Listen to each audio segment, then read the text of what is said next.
Hello there, everybody, and today I'm here to review The Cleveland Show. So you're probably wondering why I'm reviewing The Cleveland Show, but it's because I'm a huge fan of Cleveland Brown, the voice, and I'm a huge fan of Azers, who voices Cleveland in Family Guy, and I'm here to talk about The Cleveland Show because I finished it on Hulu. So let's get started. So this show came out in 2009. It's about how Cleveland and his son Junior was going to move to California, but Cleveland meets his old classmate Donna, and they form a relationship, and now they are a family, married, and Cleveland has to face the challenges with his family in this wacky show. So some people view this show as a failure. To me, I actually really like this show. It's underrated in my opinion. Underappreciated. Yeah, it's not as good as like Family Guy. It's not as big as Family Guy because Family Guy's been going on since the 90s, and now the Cleveland Show only had like 4 seasons, unfortunately. But I say this show is like an experiment, like to see if Family Guy could work with spin-offs. And I think the best part of this show is the family. I really like the dynamic between Donna and Cleveland with his son Junior, and we also meet their stepson Rollo and their stepdaughter Roberta. So some people think this could be a copy of Family Guy.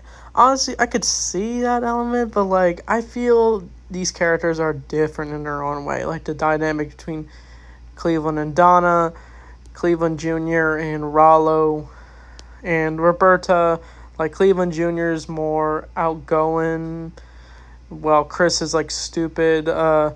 Rollo is different from Stewie. Like Stewie wants to conquer the world, and Rollo, he seems more innocent. Yeah, he does do mischievous things, but he means well. Roberta, we don't really see her in the show too much. She doesn't really do too much for the plot, but she's basically like the other teenage girls. She's not like Meg for sure, but like honestly, I think they tried to establish the characters their own way with the Cleveland Show. We also have Cleveland's friend group.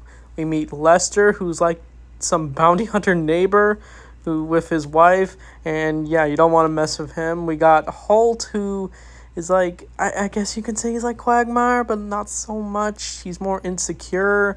Not much to him. But Tim the Bear, I think Tim the Bear is the best part. Like his voice is so funny. Even Seth MacFarlane voiced Tim the Bear, even though he couldn't really voice him very long because of Ted. But I feel like their friendship is all really good, even though they go on misadventures. And yeah, they do similar things like what Peter does with his friends, where they go to the bar and hang out, talk. That's what they try to do with Cleveland. But most of the episodes are pretty good.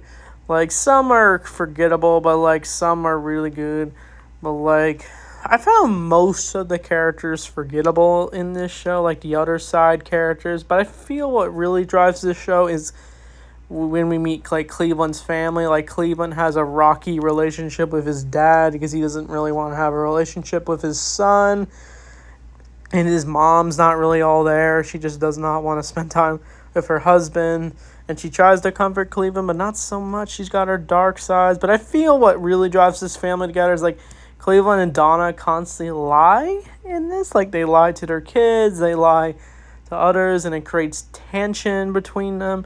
But we see, like, a different side of Cleveland Brown, since he was always known for just being, like, soft-spoken, nice, but, like, we see he can be, like, petty at times for constant lying towards his own children. But I feel they somewhat get along. But this show really tried to be its own thing until it got canceled. And even the finale was just like a regular episode. And it's very unfortunate. And there's a lot of singing in the show, which was very nice. I thought their songs they did were catchy. But I feel like the also best part of this show is like the doctor. I really like that character. I don't know why. Just something about his voice. It's hilarious.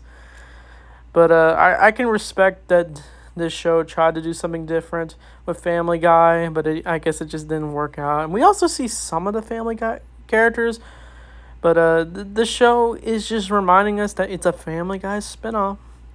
Even They do cutaway jokes, but they mainly just move away from those cutaway jokes eventually as the show went on. But yeah, I'd probably give the Cleveland Show like a 7 out of 10. Like, yeah, I feel the best part was Cleveland Brown himself. And there's also this one episode where they go to Comic-Con. I'm kind of jumping a bit with this show, but those episodes are super fun. But yeah, there were some jokes that made me laugh, but most of the jokes were just kind of just not really there for me. But overall, I think the Cleveland Show is a decent show, underrated. Would they ever bring it back one day? No. And it's unfortunate even Family Guy, after the show got canceled, they came back to the show. They honestly just wanted to bring Cleveland back, but they don't really explore the family at all, besides Donna and Cleveland. But yeah, at least Cleveland's in the show. I hope the Family Guy does explore the Brown family. Like, it could be so much fun. But I love to review maybe the episode someday if you'd like me to. But yeah, Cleveland Show, it's 7 out of 10 like I said. But anyway, thanks for watching, and I'll leave you with this. That's nasty.